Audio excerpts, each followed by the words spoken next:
Hello guys, welcome back to my YouTube channel. আজি unboxing কৰি দেখাম আপোনালোকৰ Vivo Y15s। বন্ধুসকল মোৰ লগত যেটো ভেৰিয়েন্ট আছে 3GB and 32GB ভেৰিয়েন্ট। বন্ধুসকল এটো ভেৰিয়েন্টত 3GB and 32GB এয়া আহে 4GB বা 6GB এনেকুৱা ভেৰিয়েন্টত এটো अवेलेबल নাই বা নাহে। বন্ধুসকল যেটো মডেল আছে মোৰ লগত মই আপোনালোকক দেখাইছো আৰু বক্স ডিজাইন ঠিক এনে ধৰণে দেখিবলে সকলো সাইডতে Vivo ব্যান্ডিং কৰা আছে লগতে মডেল নাম্বাৰৰ হৈতে আৰু বক্সৰ বেক সাইডে কিছু ডিটেইলছ আছে মই দেখাম আপোনালোকে এটো দেখা পাইছে 5000 mAh battery side fingerprint sensor dual AI dual camera এনেকৈ কিছু ডিটেইলছ আছে লগতে বন্ধুসকল এটা লিখা আছে MRP টো কৈ দিছো 13990 rupees almost 14000 কিন্তু এটো ইয়াৰে প্ৰাইস নহয় মই প্ৰাইসটো আপোনালোকক জনাম ভিডিওটো হেকলৈকে আপোনালোকে চাই থাকক সকলো ডিটেইলছ আপোনালোকক মই জনাই দিম ঠিক আছে বন্ধুসকল বেছি দেৰি নকৰো বেসিক ডিটেইলছ এটা ভিডিওটো আমি আৰম্ভ কৰো ঠিক আছে ফাৰ্ষ্টতে আমি বক্সটো ওপেন কৰাৰ লগে লগে এটা এনে ধৰণৰ হৰু কেছ দেখা পোৱা যায় কভাৰ টাইপ আৰু ইয়াৰে ভিতৰতে যেনেকৈ আগতে আপোনালোকে চাই আহিছে কভাৰ এটা থাকে আৰু লগতে ডকুমেন্টেশন এখিনি আৰু কভাৰটো নৰমাল কোৱালিটি বহুত ভালো নহয় বেয়া নহয় ডিজাইন কোৱালিটি সো ডকুমেন্টেশন কি নেদেখাও ব্লগ এটো আমি সাইডত ৰাখো আৰু ইয়াৰ পিছতে বক্সৰ ভিতৰত কি আছে হেতু আমি চাম ফাৰ্ষ্টতে আমি দেখাব মোবাইলটো আমি সাইডত ৰাখো ইয়াৰ পিছতে IMEI ষ্টিকাৰ গেটা এটো আমি সাইডত ৰাখিলো আৰু ইয়াৰ পিছতে আছে power adapter 5 volt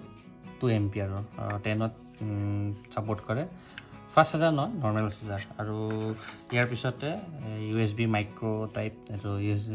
USB type C নহয় micro USB type data cable এটো আমি সাইডত ৰাখো আৰু বক্সৰ ভিতৰত আৰু এটা আছে এটো হল আপোনাৰ সিম ইজেক্টৰ পিন তো এটো আমি সাইডত ৰাখো আৰু ষ্টিকাৰ এটো সাইডত ৰাখো আৰু ইয়াৰ পিছতে আহিল মোবাইলটো ডাবল থিন ৰেপিংত আহিছে এটো ফোনটো ঠিক আছে বন্ধুসকল বক্সটো আমি সাইডত ৰাখো আৰু ফোনটোৰ কিছু বেসিক ডিটেইলছ মই আপোনালোকক জনাই দিম যাতে আপোনালোকে পাৰচেজ কৰিবলৈ সুবিধা হয় যেহেতু মই সকলো ভিডিও বেসিক ডিটেইলছৰ হৈতে বনাই আহিছো গতিকে হয়তো কিছু ডিটেইলছ মোৰ থাকি যায় ক'ব কাৰণে যদি থাকি গৈছে আপোনালোকে মোক কমেন্ট বক্সত কমেন্ট কৰি জনাব লগতে যদি মই এইটো মোবাইল আপোনালোকে পাৰচেজ কৰিব বিচাৰে কমেন্ট বক্সত কমেন্ট কৰি পাৰচেজ কৰিব পাৰিব আৰু লগতে ডেসক্ৰিপচনত মোৰ কন্টাক্ট ডিটেইলছ থাকিব সকলো ডিটেইলছ থাকিব তাতো আপোনালোকে কন্টাক্ট কৰি ডিটেইলছ আপোনালোকে জানিব ঠিক আছে মই বেক সাইডৰ পৰা ষ্টাৰ্ট কৰো ফাৰ্ষ্টতে ইয়াৰ যেটো মেইন কেমেৰা হয় এটো 13 মেগাপিক্সেল প্লাস 2 মেগাপিক্সেল হয় আৰু লগতে যেটো কেমেৰা ডিজাইন দিছে হেতু আপোনালোকে দেখা পাইছে সিঙ্গল ইয়াতে ফ্লাশ দিছে আৰু তলৰ সাইডত যদি আমি চাও Vivo ব্যান্ডিংটো আছে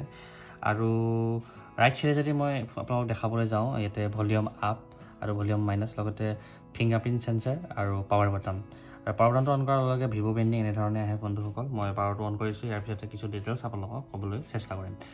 যদি মই ফোনটো তল সাইডতে আপোনালোকক দেখাব যাও এটো প্ৰাইমাৰী স্পিকাৰ আৰু লগতে USB মাইক্ৰো যেটো পইণ্ট হয় হেতু হয় আৰু লগতে প্ৰাইমাৰী মাইক আৰু 3.5 হেডফোন জেক লেফট সাইডত বিশেষ ডিটেইলছ একো নাই ইয়াতে একো প্ৰভাইড কৰা নাই সাধাৰণতে লেফট সাইডত পাৱাৰ বাটন আৰু volume up and volume minus provide কৰে কিন্তু এটো মডেলত প্ৰভাইড কৰোৱা নাই আৰু আমি যদি হেডটো যদি চাব যাও ফোনটো ইয়াতে আপোনাৰ সিম ট্ৰেটো ইয়াতে আছে আপোনালোকে ইয়াতে দুখন সিম আৰু এখন মেমৰি কাৰ্ড ইউজ কৰিব পাৰিব লগতে ইয়াতে আপোনালোকে দুটা 4G সিম ইউজ কৰিব পাৰিব মতলব দুখন জিঅ' সিম আপোনালোকে ইয়াতে ইউজ কৰিব পাৰিব তে ফোন সাইডত চাও ফোন সাইড ঠিক অন কৰাৰ পিছতে এনেকৈ আহে দেখিবলৈ আৰু ইয়াৰে ডিসপ্লে সাইজ হৈছে বন্ধুসকল 6.51 ইঞ্চ HD+ LCD ডিসপ্লে নতে এমোলেড ডিসপ্লে বা ফুল HD+ ডিসপ্লে নহয় তো নরমাল ওয়াটার ড্রপ ডিসপ্লে আৰু ফ্ৰন্ট ক্যামেৰা যদি মই আপোনালোকক ক'বলৈ যাও ফ্ৰন্ট ক্যামেৰা 8 মেগাপিক্সেল আৰু বেটাৰী 5000 mAh বেটাৰী এটা ইউজ কৰিছে আৰু এটা প্ৰসেসৰ ইউজ কৰিছে MediaTek Helio P35 normal processor আৰু বেসিক মডেল তো দামটো কম ভিডিওটো হেকলে আপোনালোকে চাই থাকক নহলে ৰাখক এটো ধৈৰ্যটো ৰাখক জনাই আছো ঠিক আছে বন্ধুসকল মই ফোনটো সেটআপ কৰো সেটআপ কৰাৰ পিছতে আৰু কিছু ডিটেইলছ আছে ডিটেইলছটো মই আপোনালোকক ক'বলৈ চেষ্টা কৰিম বন্ধুসকল যেটো বাজেটৰ ফোনটো অফলাইন মাৰ্কেট বা অনলাইন মাৰ্কেটত अवेलेबल আছে তো দাম অনুযায়ী ইয়াৰ যিখিনি ক্লাসিফিকেশন বা যিখিনি কেমেৰাৰ পৰা ডিসপ্লেৰ পৰা কোম্পানী ইউজ কৰিছে তো মানে ভাল বুলিয়ে ক'ব পাৰি গতিকে আপোনালোকে বাজেট ফোন হিচাপে এইটো ল'ব পাৰে যদি আপোনালোকৰ পৰা 10,000 পৰা 11,000 টকাৰ ভিতৰত যদি আপোনালোকৰ বাজেট আছে এইটো ফোন আপোনালোকে কনচিডাৰ কৰিব পাৰে বন্ধুসকল আৰু এটা লগতে কথা মই জনাই থৈছোঁ বন্ধুসকল আপোনালোকে এই ফোনটো মোৰ পৰা পাৰচেছ কৰিব পাৰিব যদি মোৰ পৰা পাৰচেছ কৰিব বিচাৰে ডেছক্ৰিপশ্যনত কণ্টেক্ট নাম্বাৰ থাকিব আপোনালোকে মোৰ পৰা পাৰচেছ কৰিব পাৰে আৰু মই ৰিলত যিটো দেখা পাইছোঁ ইয়াৰে ৰেঞ্জ অনুযায়ী ইয়াৰে যিটো দাম হয় দাম অনুযায়ী ডিছপ্লে কালাৰ আৰু যিটো ৱেইট ডিষ্ট্ৰিবিউশ্যন যিটো দিয়া আছে গতিকে সেইখিনি মোৰ বহুতেই ভাল লাগিছে আৰু লগতে ইয়াৰে মোবাইলটো ৱেইট আছে আপোনাৰ 179 গ্ৰামছ অলমষ্ট 180 গ্ৰামছ সাধাৰণতে 170 পৰা 190 গ্ৰাম এভেইলেবল থাকে ঠিক আছে আমি আগতে ছেটিংছত চাওঁ ছেটিংছত কিছু ডিটেইলছ মই আপোনালোকক ক'বলৈ চেষ্টা কৰিম ফ্ৰী ইনষ্টল কিছুমান এপ আহে যিখিনি আপোনালোকে আনষ্টল কৰিব পাৰিব ফাৰ্ষ্টতে মই এবাউট ফোনত যাওঁ এবাউট ফোনত ক্লিক কৰাৰ লগে লগে ইয়াতে আপোনালোকে দেখা পাইছে প্ৰচেছৰ যে কি আছে আৰু ৰেম কি ইউজ কৰিছে কিমান জিবি ইউজ কৰিছে সেইটো আছে আপোনালোকে হয়তো দেখা পাইছে তথাপিও মই আপোনালোকক এবাৰ কৈ দিছোঁ 3 GB RAM 32 GB internal store আৰু এণ্ড্ৰইড ভাৰ্চন 11 আৰু এইখিনিতো আপোনালোকে জানেই সকলোৱে নতুন মডেল আপোনালোকে ইউজ কৰিব পাৰিব আৰু বন্ধুসকল মই ইয়াতে দামটো কৈ দিছোঁ ফাৰ্ষ্টতে ইয়াতে দাম আছিল আপোনাৰ 11,000 বাট এতিয়া দামটো কম হৈ গৈছে 10,490 ৰুপিছত আপোনালোকে এইটো মডেল পাৰচেছ কৰিব পাৰিব অনলাইন এণ্ড অফলাইন ছেম হয় আজিকালি গতিকে আপোনালোকে পাৰচেছ কৰিব পাৰিব মই আশা কৰোঁ আপোনালোকে অফলাইনে পাৰচেছ কৰিব কিয়নো ছেম ডে ডেলিভাৰী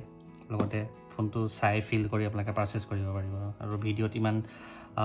ৰিয়েলিটিটো গম পোৱা নাযায় যিহেতু গতিকে যদি আপোনালোকে বিচাৰে অফলাইন পাৰচেছ কৰি ল'ব 10,490 ৰুপিছত আপোনালোকে এইটো পাৰচেছ কৰিব পাৰিব বন্ধুসকল যিহেতু এয়াই বেছিক ডিটেইলছ বেছিক মোবাইল বিশেষ ক'বলৈকে ইয়াতে একো নাথাকে আৰু দামটোতো মই আপোনালোকক অলৰেডি জনাই দিছোঁ যদি এই আনবক্সিং ভিডিঅ'টো চাই বন্ধুসকল আপোনালোকৰ ভাল লাগিছে চেনেলটো লাইক কৰিব শ্বেয়াৰ কৰিব লগতে বেল আইকনটো দবাবলৈ নাপাহৰিব আজিলৈ ইমানতে ভিডিঅ'টো শেষ কৰিছোঁ পুনৰ এটা ভিডিঅ'ত আপোনালোকক আকৌ লগ পাম আজিলৈ ইমানতে শেষ কৰিছোঁ বাই বাই